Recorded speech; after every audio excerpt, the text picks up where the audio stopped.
Okay, paneling. The idea is we primed it. It's our first coat, but the problem is with things like this, we end up with, no matter how much we spray, we just can't seem to get in to obviously all these edges. So what we need to do is go around with a brush. So we've done this one. You can see the clear difference.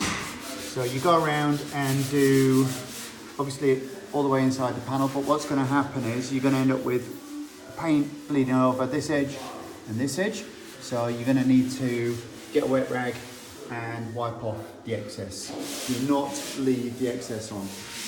Once that's all done, we will then go back and sand everything, cork everything and finish. But you can also see here where it's going in. So all these elements here, no matter how much you try and catch, you are going to miss bits. So you've just got to spend a certain amount of time, maybe a couple of hours on the paneling as a whole to get it all up to this level, ready for the final coat.